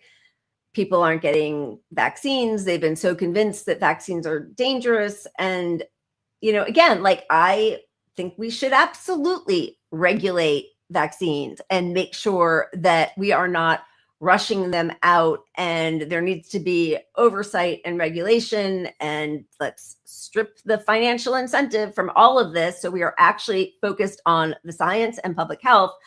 Vaccines save lives. Polio, measles, diphtheria, tetanus. Like, I mean, all of these things are important. Yes, there are people in big pharma who are massive liars, and they profit off of our sickness and death. But that's not what he's actually really concerned about. I mean, he's just not. So It's they just don't care. going to work without protections. You Yeah. stupid little people that aren't billionaires. Yeah. And RFK coming in and saying, you know, yeah, we want transparency. We want full testing. Well, look, when you have a public health crisis like COVID when it first hit, if you waited for his response, we wouldn't have a vaccine yet. Right. At all under his guidelines for what makes a vaccine appropriate for the masses. And we're talking about mRNA that was studied separately of COVID for a long time. Right. I do wonder why the promise of it, and it was very effective the first round at the first variant that it addressed. It was incredibly effective. Again, if we had gotten shots in arms around the world, which thanks Bill Gates, and continued masking, there wouldn't have been so much spread and so many variants and all that kind of stuff. So it really might have been a much more successful effort if we had followed the science truly. But like part of the pitch of the mRNA was that they're very easy to update for each strain, right? Like you didn't have to, like that was the thing. And I don't understand the actual mechanics of it, but like you can sub in the spike, whatever, because it's already sort of like up and running, and that's the way we'll be able to deal with variants. They just stripped all the money from it. Like there's no, I guess, I mean, where is that? Like, why isn't that happening? Well, not only is that not happening, and mRNA, you know, they said that possibly they could use that to wipe out the flu, you know, but right. Fuck that, because people don't want to take an mRNA vaccine because they listen to fucking Jimmy Dore and Joe Rogan and all these people that just have the dumbest fuckers selling books that are chiropractors that don't know anything about medicine on as experts. Yep. Who then get these little 30-second clips shared all over Twitter. And then, well, that's science, dude. I got this guy who backs up my views. But what I was going to say is not only are we not pursuing legitimate modern science, amazing technology with mRNA, Novavax works better anyway, the old school vaccine. So if you want to appeal to those folks, push the fuck out of that. Yeah. Public service announcements, Novavax, it's way better than the mRNA. It's not your scary jab. It's And this is where I blame Democrats just as much, honestly. Like I really do. I mean, the anti-vax movement initially was sort of like a very like granola crunchy lefty thing. And in fact, like the pockets of places where kids initially were being tracked as not getting normal or regular childhood vaccine courses were like the Pacific Northwest a decade ago, you know? But once this, you know, then Trump does the vaccine, does his Operation Speed Warp or whatever, Warp Speed. Kamala and Biden and everybody else in November of 2020 are saying they're not sure they're going to trust Trump's vaccine. Then Biden comes in. Now, all of a sudden, we trust the vaccine. And then take your mask off. And if you say that you still need to wear a mask, even if you've had the vaccine, you're actually anti-vax, which isn't true. And then there was no discussion about why people were still getting infected. No talk about some, you know, very real consequences of some people with the vaccine, but also very real consequences of getting infected with COVID. Nobody talked about it. It was just, it's over. You're fine. Yeah. It's flu. And what that did was make everybody just be like, well, the vaccines, if I'm only hearing about injuries from the vaccines and you're not saying it's still dangerous to get COVID, then that void leads people there. And they're, you know, so many people we're primed to return to normal. We're primed to not like public shaming and being the scarlet letter person in any way. So, you know, when you see that, and a lot of people were primed that the Democrats are the good guys, the Democrats are the listen to science people, you know, all that stuff. So it was easy to latch on to, well, I don't know. I hear some stuff about the vaccines. Yeah. Jimmy didn't die. You know, I didn't die. It was kind of like the flu for me. Yep. You know, there you have it. And people, and then, you know, when you're entrenched in a position for a long time, it's really hard to break out of that. So like these people are just like, well, I haven't vaxxed my kids. So now you've got this guilt if you acknowledge any of these actual risk factors that everyone's pointing out to you, but you're just like, I don't know anyone's died yet from it, you know, even though they all know people who died from it, but they'll say, well, he died of a heart condition that wasn't really COVID. Right. Yeah. Yeah, it's really. We should spin the wheel and move on. Definitely find some joy. Okay, here we go. Whoops, there we go. Okay. Yeah, baby.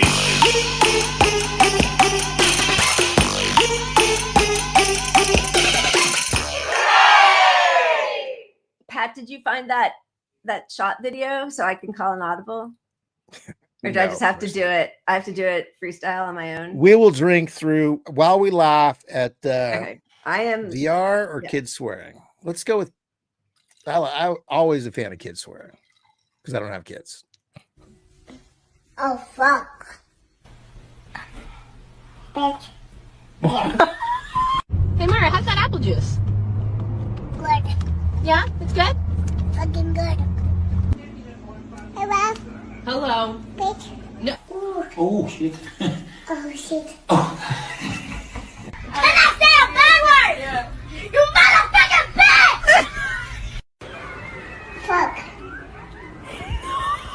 Fucking damn it. Oh fucking damn it. Fuck. Oh fucking damn it. I fuck on big fucking eggs. Say perfect. Perfect. Say perfect. Perfect. Say perfect. Fucking bitch. Who? Yeah, I mean, now you know. What? And I love you. A fucking goat outside. It's just a goat. No, it's a fucking goat. I have to say, Truth to Tweet sends us lots of videos, and I never know if it's one from you or not, but if it is, that was a very funny one. I love it. There's something funny about hearing those words come out of kids' mouth.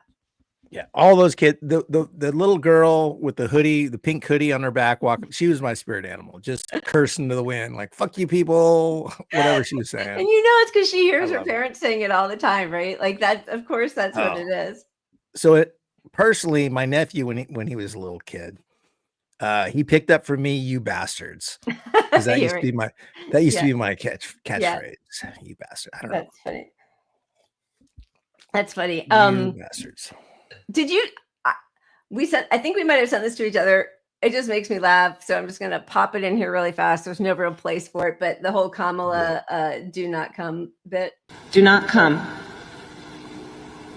Do not come. I'm gonna come.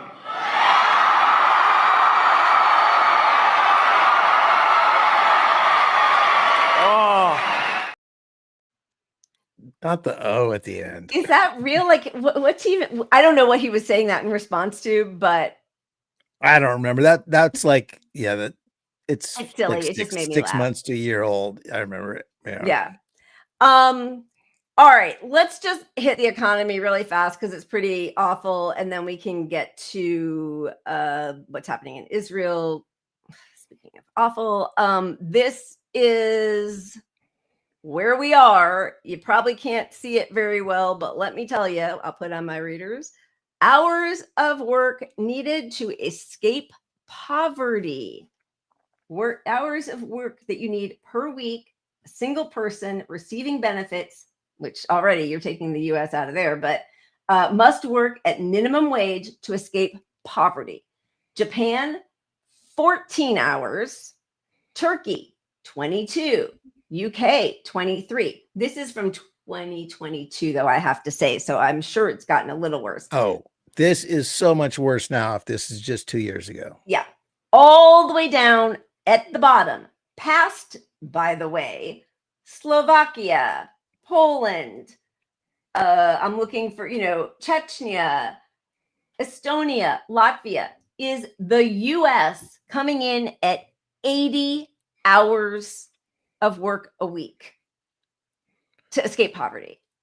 So that's where we were 2 years ago. It's only gotten worse, as we know from all the charts that we show every week. Homelessness has increased. The rate of unemployment is basically almost 1 in 4 adults.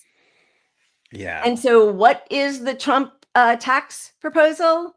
We've got an exact, stealing $1.1 trillion from poor people who, again, every time I try and understand, why are there poor people? Why is anybody poor? Why does anybody need Medicaid or SNAP? Why? It's fucking disgusting. So we're going to make cuts to SNAP or cuts to Medicaid so that we can pay for the tax cuts for the top 1%. And then this shows what, oh my God, Trump's tax proposals cut taxes for the richest 5% while raising taxes for the other groups. So those long black bars on the right are the top 5%, and that is their tax cuts. And the increase for the poor looks like this. This is actually a better one. And a lot of that, they're factoring in also what the tariffs are going to do to just regular consumer goods. One of the points with the tariffs is it's going to affect everyday goods that regular people need much more than the huge expensive buys that only the wealthy can afford anyway. So just like a toll tax or all of those things that are uniform, those are taxes on the poor. So that's something you could fight. And I will say, big whoop, but Hakeem Jeffries said, not a single Democrat is going to vote for any of this. Fine, whatever. Okay, but Fetterman might. You're gonna have a couple that might. Yeah, when it goes to the Senate, we'll see what happens. It doesn't even matter because you're not resisting. So yeah. If they tweak this, we've got an economy that works for the rich, and tariffs are going to, like you said, they're going to punish the poor, the middle class, while the last saving little programs that are around for these people are stripped. And 80 hours a week. Who's going to work 80 hours a week? That's just, people are doing it, but nobody should have to do that. And yeah, go ahead. Well, the person working 80 hours a week isn't even going to get out of poverty because this is going to get much worse, and healthcare is much worse, and all the things that could potentially wreck your big master plan of, I worked fucking 80 hours a week for 4 years. Yeah. And then I got COVID and I got long COVID and or, I never see my kids. I have to pay for childcare. I have to now pay for, tutoring because I'm not there. They're not healthy. I have to get them it's like, exactly. First off, you shouldn't have had kids. But Elon's mom is telling us, don't go to a movie, and then, next year you'll have a house, just the way it happened with her and her, emerald mine husband. Even Denny's is going to do a surcharge now on their egg dishes. Again, egg surcharges goes to Denny's. It's not the top 5%. Probably often, right? So these, and eggs are crazy expensive. At our Trader Joe's, you're only allowed to buy 1 carton per customer. Yeah. And obviously these things are not as punitive to wealthy people because, okay, you double the price of eggs, they don't feel it at all. Yeah. But you double the price of boats, and now they're like, oh shit, it hurt my economy. But you only need to buy a boat once, right? So again, it's it's not a staple. So the extra $6 isn't going to bother them at all. And they already have their Elon car or whatever the hell. This is really scary. This is a new thing. It's Uber with guns, which again, just is like the police state, this feeling when they're talking about, the shoplifting epidemic, which in spite of the fact that it's been debunked a million times, and even Walgreens admitted, oh no, we actually weren't having a problem with shoplifting, but that the threat is like it's been felt. And so people are feeling like it's a more dangerous time. You know, the police everywhere. It's more, so you can order somebody to come and be your protective service. It is now the #3 app, or at least it was at the time of this, which was 4 days ago. The guy who worked on this app, Nikita Beer or whatever. And this is how it works, which is so crazy that people can just hire people with guns to protect them. There's no sound on this. You book a protector, you book armed protectors, you get to say how many you want. This person is ordering 4 protectors. You pick the dress code. This is business formal. There's business casual. I don't know what else there is. How many cars do you want in your motorcade? Where should we have you meet? I mean, I don't know. Like with all of the things in this world that we need, that just feels like we're going to another level of dystopia. But I mean, it does make me think of a business opportunity of, you know, going to a town hall and you're going to speak up. Oh, hire me, hire, you know, some people to come there and beat I can't believe you just said that out loud. Nobody steal this idea from Pat. Punch up pod protection. Punch up protection, pup. We're there to just, hey, somebody coughs on you, I will fucking murder them. That's, you know, I'm not technically. I wonder how quickly. No, I know. Yeah. Oh God, you probably just got us pulled. We're gonna go black. It's gonna be yanked out. Just a joke. It's hilarious. It was like banning Sig Heil. It's just you know. It's a Roman murder. Yeah. How quickly would they shut down that if people who were protesting started hiring Uber with guns? That would end it. What if the guns are just, you know, these guns, you know? Yeah. We got something going. But I mean, honestly, like, I mean, all the discourse lately about disabled people and how they're not, you know, they're not valuable to the movement on the left really upsets me. And it's like, can we make, I don't know. I'm not actually thinking this is a real thing, but like, it just irks me so much when you see these people getting bullied. Like if there's one thing I want to do, it's just punch a fucking bully. So I don't know. You and Lynn says she's born for that job. Lynn, let's do it. Yeah, it's so crazy, but yeah, I mean, it is for rich people. I know a few of you said it and now I can't see who it did, but yeah, it's Stephanie. Yeah, it's for the rich. They know what's coming. They can't get to their bunkers or to Mars fast enough. So they're gonna. But the fact that it's third is crazy. Like that's a lot of like centristy people that don't even. Oh, that just means they're downloading it, right? Yeah, but people are aware of it. I mean, you know, yeah, they're like, this could come in handy. You know, I'm gonna go to that. I saw Democratic Party donation thing. Is it in Oregon? I think somebody shot into another health insurance company CEO's house. Yeah, that was just breaking earlier. I barely know about it. Yeah, but yeah. Thoughts and prayers for the bullet. And prayers for the bullet. Moving on to Israel. Are you good with that? Sure. Okay. This is a new development, which, you know, probably nothing will come of it, but the International Criminal Court has been asked to investigate former President Joe Biden, Secretary of State Anthony Blinken. Oh, Anthony. I've always said Anthony. I didn't realize there was no H there. And Defense Secretary Lloyd Austin for aiding and abetting Israel war crimes in Gaza. It is Dawn, which was an organization founded partly by Jamal Khashoggi, to hold them accountable for all of the war crimes and committing genocide.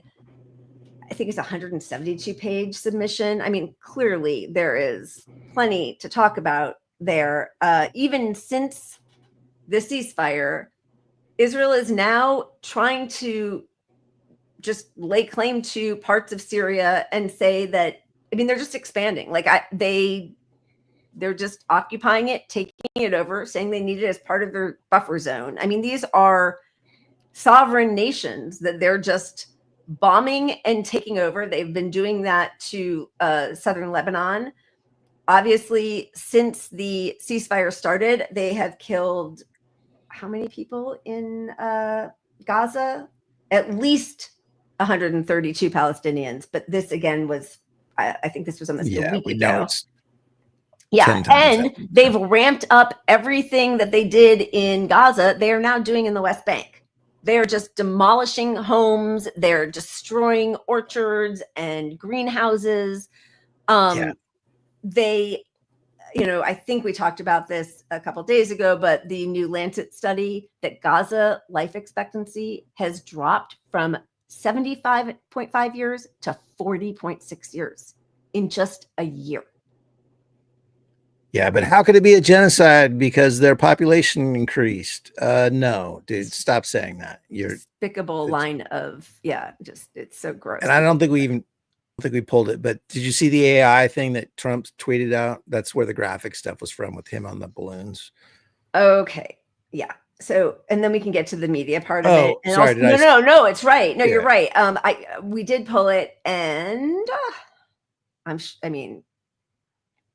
oh my God, where is it? I didn't see it. That's why I was like, oh, maybe we didn't pull it. No, I did pull it. What? Okay. Kill time for a second while I find this because I know I have it. What? No problem. I will kill time with let's do a timeline cleanse with some VR. Okay, sounds good.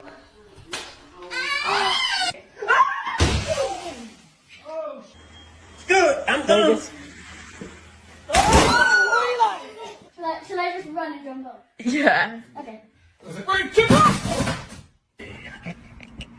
Alright.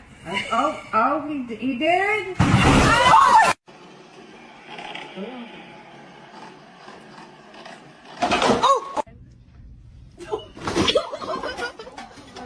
Crazy guys being here with a drill. Now look around.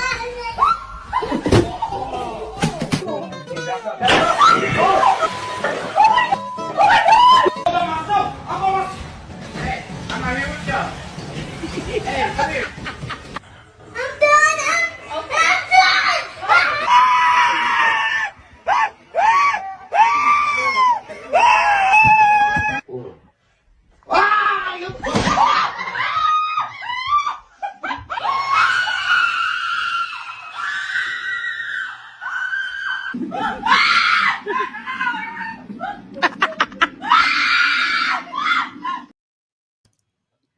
Okay, I gotta add that I did the boxing of this and literally punched a brick fireplace. My friends watched me punch a brick fireplace. Lucky I didn't break my fucking hand. Yeah. Wait, first of all, how did they allow you to do that? And second, when you put those on, they force you to do the parameter of your space. It was like probably 5 years ago. That wasn't a thing with the whole circle lock you in thing. Okay. And you just get so engulfed, you're not even listening to the people because it was a VR that had the headset and the whole thing. Yeah. But dude, I totally understand these people that get wrecked because of that experience. Yeah, it's pretty crazy. And it does actually feel like I've done boxing ones, and when they go to hit you, it's pretty crazy. Okay. I'll post a thirst trap to prove it happened because I do have a picture of it. Me boxing. Anyway, just kidding. Okay, so going into the Israel stuff.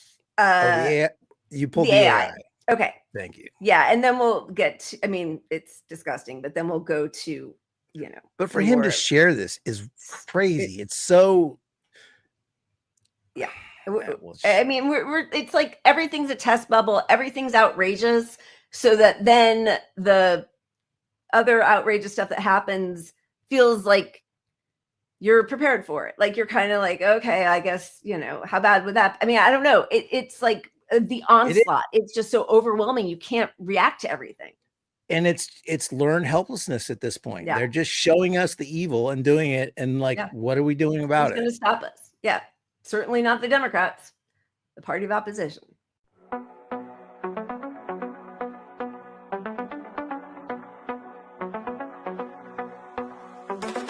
Donald is coming to set you free, bringing the light for all to to see. No more tunnels, no more fear. Trump Gaza is finally here. Trump Gaza shining bright. Golden future, a brand new light. Feast and dance, the deal is done. Trump Gaza, number one. Trump Gaza shining bright. Golden future, a brand new light. Feast and dance, the deal is done. Trump Gaza, number one. Oh my God. Honestly, I just can't believe we're having to deal with this level of depravity. It's so evil, disgusting. Also, like, you know, there's this new scheme that he has that you can buy your way into gold card. Yeah, the gold card for $5 million to buy citizenship to the US to make sure that the only people here are wealthy and can, you know, how many people who can afford that do you think are good people that you would want to have in your country? Like every millionaire I've ever seen, known about anything, are sociopathic. I mean, honestly, like they are removed from regular empathy, regular life. We do not want to fill up a country with that. And he's making it that Gaza is going to be like some casino, Las Vegas.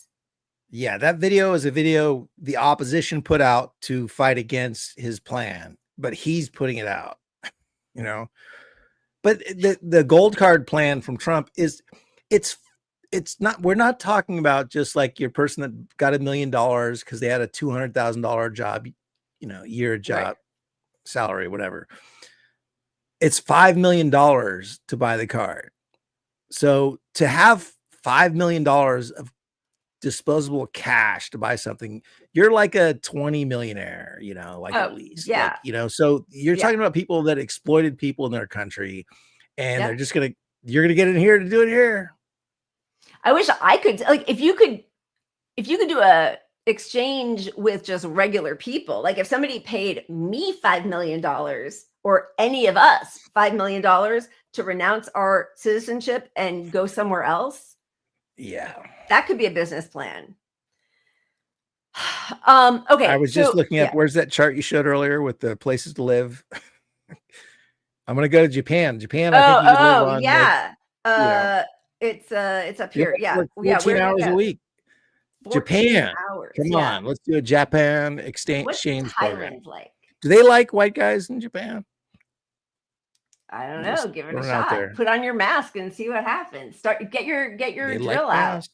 I would, you know, I was born in Italy. I'd love to go back. I would go to Spain, Portugal. I don't know. Where could we go? Yeah, but I mean, I do feel like I am good. Irish somewhat. So that's kind of, and my heroes are all there. Yeah, my favorite authors and poets. Yeah. All right. So a couple of things have been going on that we didn't cover last week that I think we should get to. One is there was this whole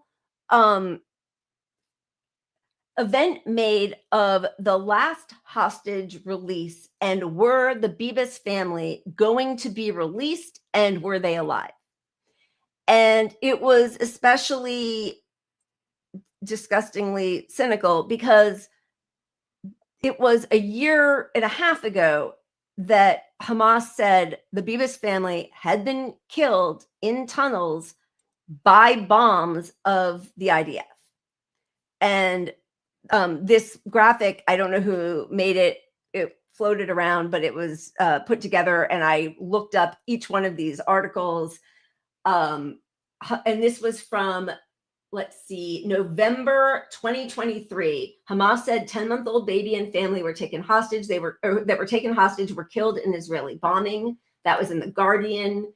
It was in Jerusalem papers. They offered to release the bodies during the temporary ceasefire in December of 2023, and Israel said no. The third part of the graphic on the right was the father of the Bezos children confirms their death.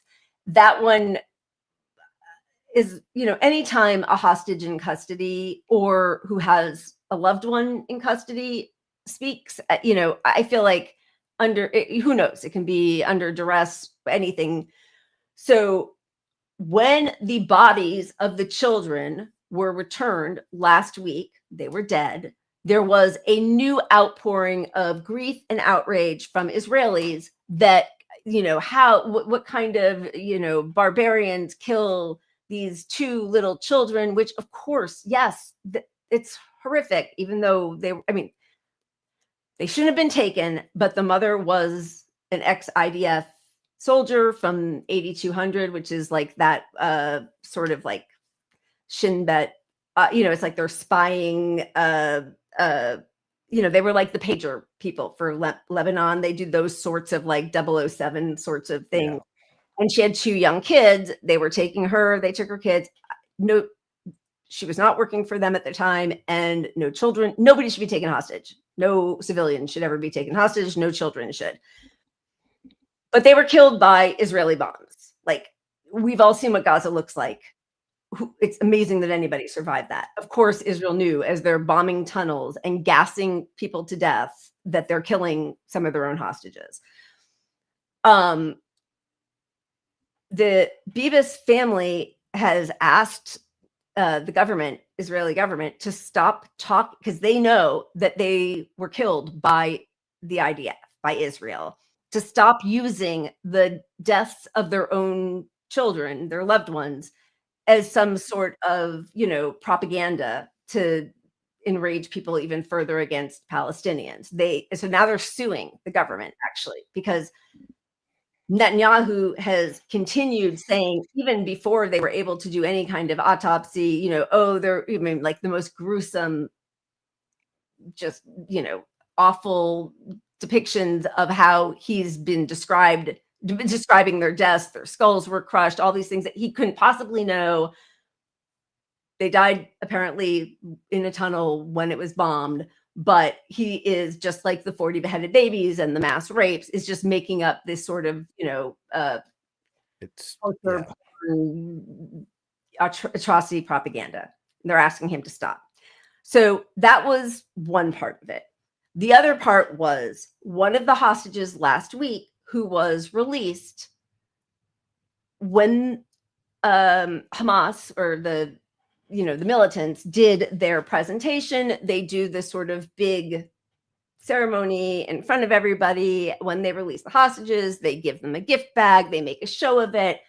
Apart from a few of the hostages, like a month ago, most of the hostages do look fairly healthy, especially in comparison to what the Palestinian hostages look like. This hostage, well, I'll show the video just so we all know what we're talking about. This was part of the procession when it happened. الذين تم تسليمهم 24 أسيرا وبقي قيدا على قيد الحياة وبقي أسير واحد ليكون العدد 25 وانتظر أن تستكمل عملية تسليم جثامين 4 من الإسرائيليين أيضا خلال الأيام القادمة. So listen, I have no idea why he did that. If he was told to do that, if they drugged him, if he was just elated he was finally leaving, if for whatever reason he had a bond with them, whatever it is, I don't love the big display of returning hostages and the show of it, and we don't know. And like, so, there's another video of a hostage talking about how much he loves the soldiers who looked after him and how honorable they are. And again, like, I don't think we can ever take anything that a hostage in captivity says or does as being necessarily, what they genuinely want to do. I just don't think you can do that. So on some level, I understand, like, that's not great. It's humiliating for Israelis. They didn't like it. And that's what stopped them from releasing over 600 Palestinian hostages. So I'm going to stop there and let you say whatever you want to say before we continue. Oh, no. I'm just listening to you for once. I thought maybe I should try that. Sure. No, but obviously we have enough evidence to not take a single video or a single clip or a single instance of a hostage to see that we have an imbalance of hostage treatment that happened completely here. And we have cases of clear rape of Palestinians on film, and then we have allegations that are unfounded with zero evidence. And you have the entire U.S. government and Israel, of course, propping up these things that have no evidence to support them to keep the narrative alive that Palestinians are barbarians and Israel is the most moral army on earth, which is nobody buys that anymore unless you're really lost here. Yeah. I mean, there has been so much documentation. You know, first of all, there have just been busloads or truckloads of dead Palestinians returned to Israel in body parts, body bags, organs missing sometimes, not identified. And whatever you think about the way Hamas is doing this, in this big production that they do, knowing that, you know, they're videotaping it and knowing it's going to be seen, the aim for them is to show we are treating our hostages with respect when they have been killed. Right. They are carried in caskets, coffins. You know, they are showing respect. They're not just like dumping them in front of a building and driving off. So that's the PR they're doing for themselves.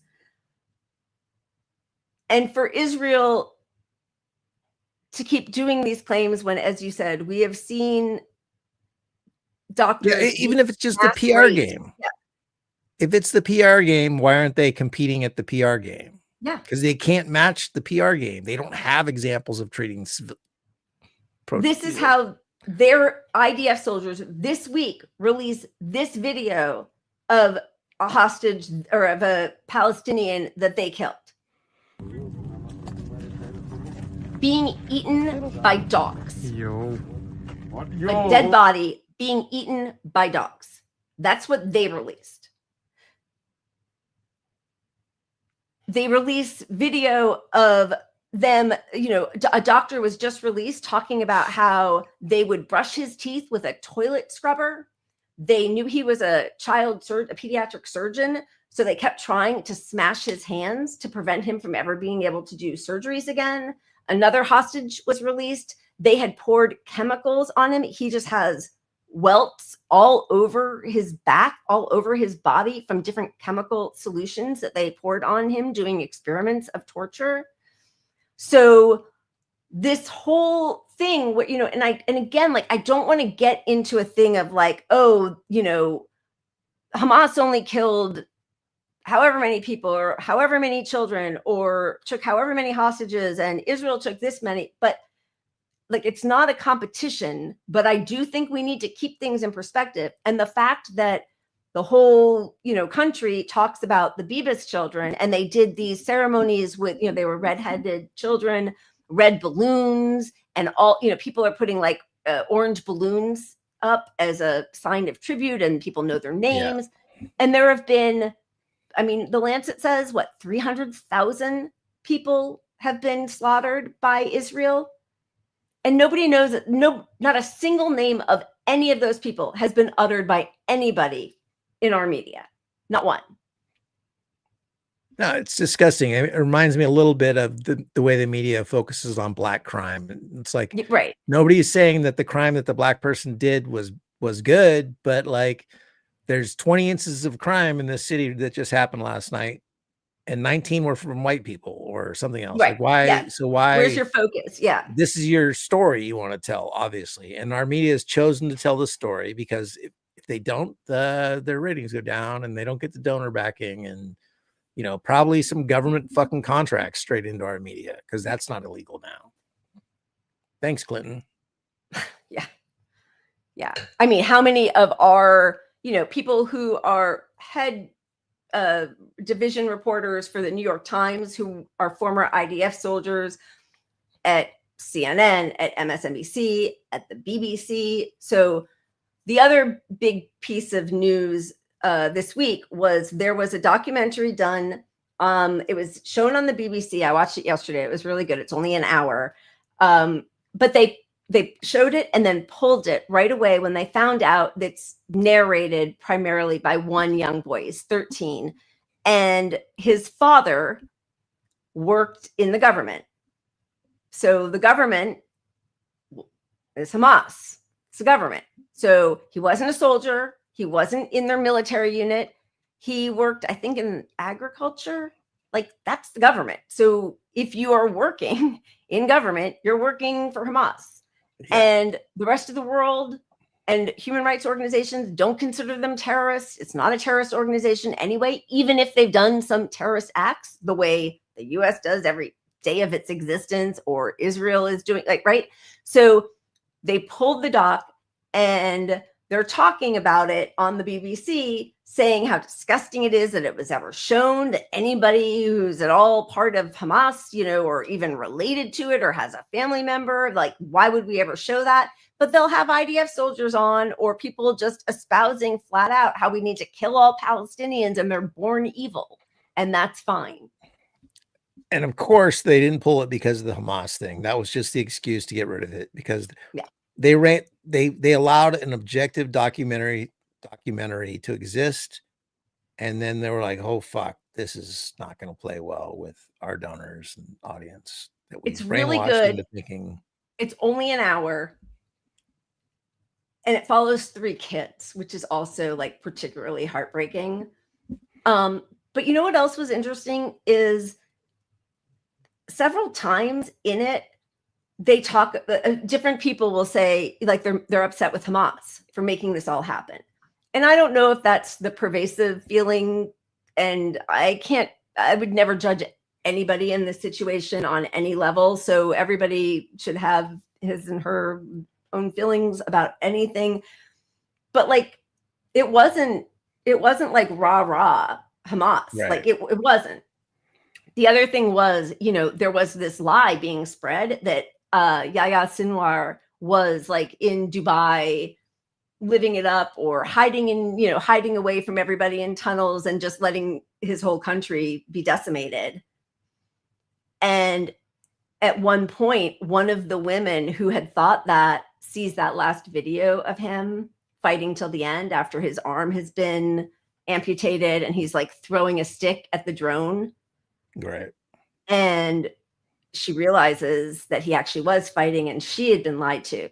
But yeah, I mean, you're right. Like, of course, the reason isn't because one person had a connection to Hamas. It's because they don't want anybody to see the truth. And I really think, like, I haven't seen this yet, so thank you for watching. I'll watch it. And somebody, Truth was asking for the link. Well, I don't know where. Oh yeah, I will. But I'll try to remember it, or please just text me. Yeah. Or yeah.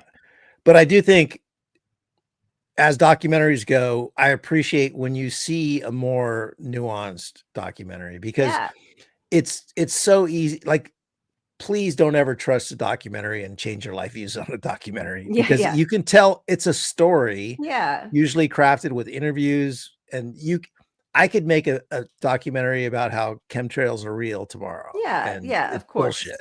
So, you know, but I appreciate that. That's all I'm saying. Yeah, no, it's really good. And I will. And I want to show a few clips. I know we're so late, but because we're focused on media, there was also a really good compilation of the pro-Israel bias on the BBC that I would love to show really quickly. And, you know, on Sunday, it's the Oscars. Don't worry, I'll tape it and watch it after. You know, it's my one religious experience. I'll watch the documentary. I will not watch the Oscars. Well, that's the thing. That documentary that was nominated, No Other Land, you still can barely find it anywhere in the US. That's unheard of. Like, anything that's nominated right away gets a release. It's a broad release. It's in as many theaters as possible, even documentaries, right? Nobody will touch it. Netflix has pulled all of its Palestinian films. I mean, it is a concerted effort by the biggest powers in the world to destroy this country that's been so decimated already. Like, it's so evil. This is just a quick compilation of BBC and how they treat their guests. Oh yeah. What is it called, by the way? Okay, so she's going to pull the link up while we're. Oh yeah, the Gaza film. I put Gaza film. Surviving Gaza. Oh shoot, I'm so sorry. I will find it. Just give me I one. put you under pressure. So. Okay, yeah, no, it's okay. I'm gonna find it while I Let's we watch played this. Okay, yeah. What the ICJ now describe as plausible genocide. Can I just say, this is not an act of you know what I'm going to have to say. I'm going to say Israel denies that. They say that they were in pursuit of Hamas terrorists who hid behind their own people. Yeah, and this war started on October the 7th when Hamas went into Israel and attacked various kibbutzes and other sites, murdering hundreds of people, taking several hundred hostage. You know, you will know that Israel says its policy is not one of starvation. Well, the Israeli military, of course, says that it has provided corridors for aid to reach where it's needed. Yeah, and Israel would say that, you know, Hamas, which is a designated terrorist organization by many countries around the world, do not operate in good faith, and that they wouldn't agree to release hostages who were alive. But what about Iran? What about Iran's role? You talked at the beginning about genocide. As you will know, the Israeli government, the Israeli military completely deny that, and they will say and do say that they are responding militarily to the attacks of October the 7th by Hamas, that they are determined to destroy Hamas, to stop it ever carrying out another attack like that, another massacre like that, that killed or kidnapped hundreds of civilians. I'm sorry, this is obviously a very personal, difficult situation for you and your family. And as you would understand as well, Israel would say, well, they can't live next door to Hamas. Thank you very much for joining us. And of course, Israel itself says that it doesn't block aid going into Gaza. A reminder that Israel would deny that it is carrying out war crimes in this situation. Dalal Irakat, Associate Professor of Conflict Resolution and Diplomacy at the Arab American University. Israel would deny that a genocide is taking place, saying that it is defending its right to exist. Its very existence, indeed, they would say, is under threat.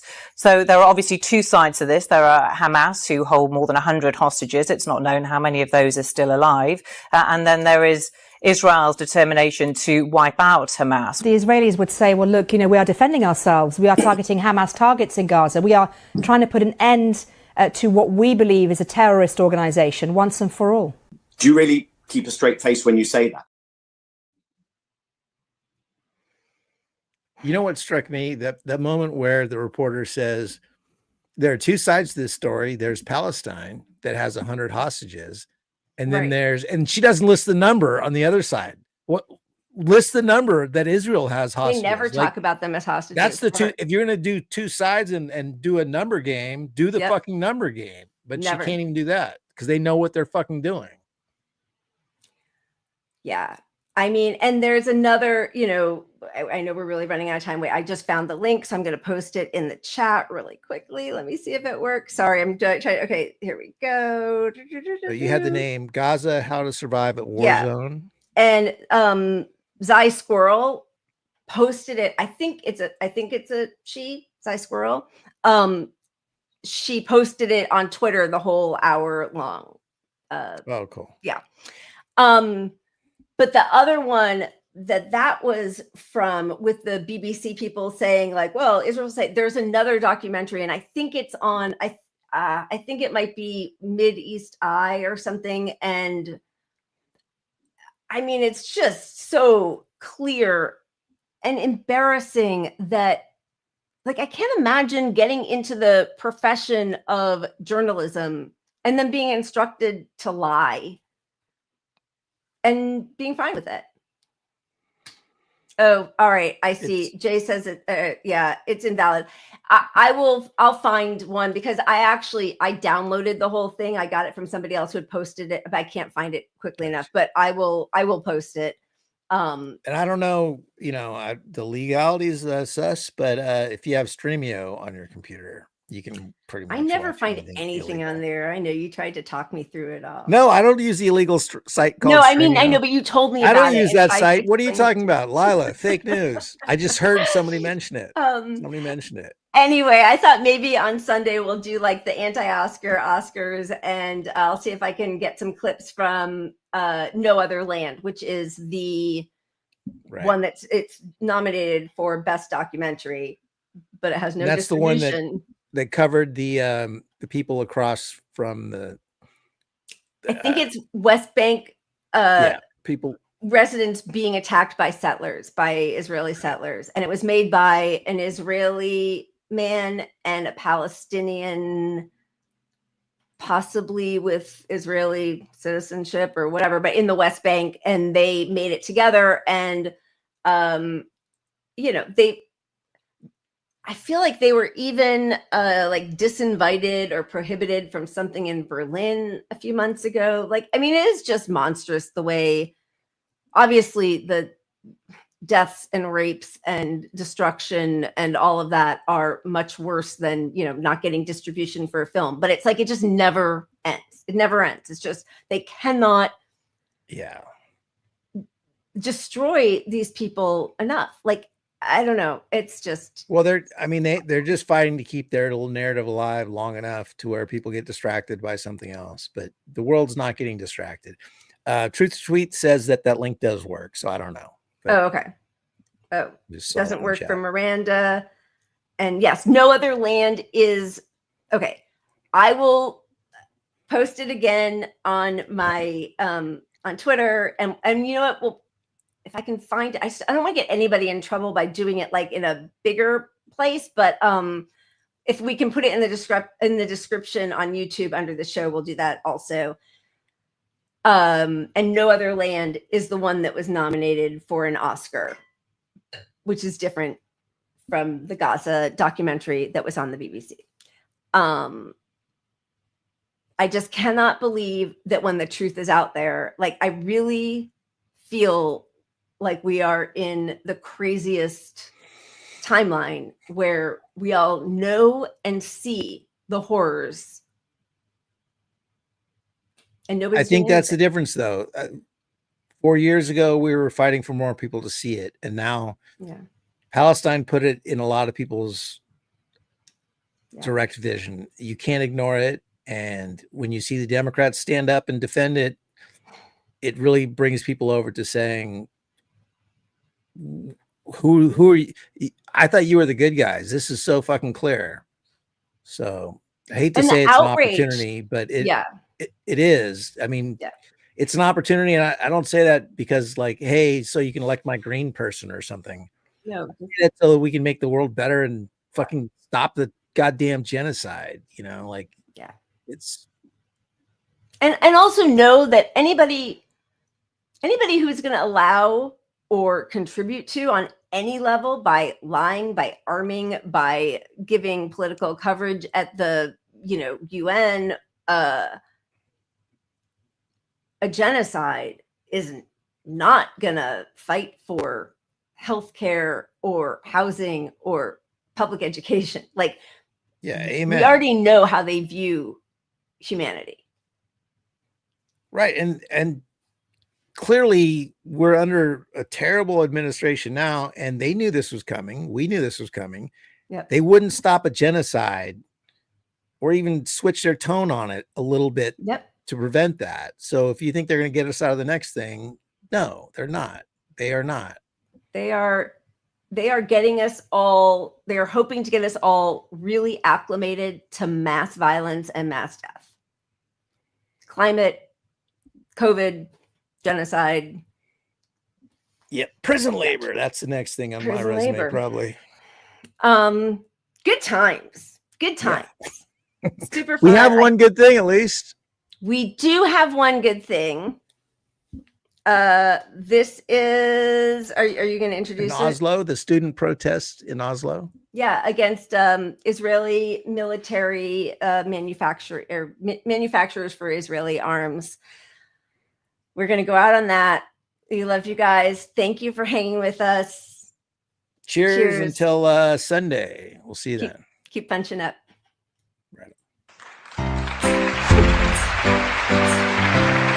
The Oslo students have come to Copenhagen to support the Mask Off MASH campaign, shutting down their headquarters. MASH is one of the world's most profitable shipping companies and has the last year alone shipped millions of pounds of military cargo to Israel from the US. We had a peaceful protest that was met with brutal violence from the police, where they used tear gas, pepper spray, dongs, and batons.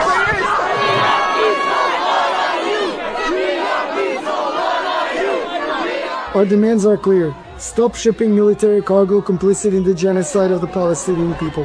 And terminate all contracts that support war and genocide, including Vice contract with the U.S. Department of Defense and the Israeli Defense Ministry.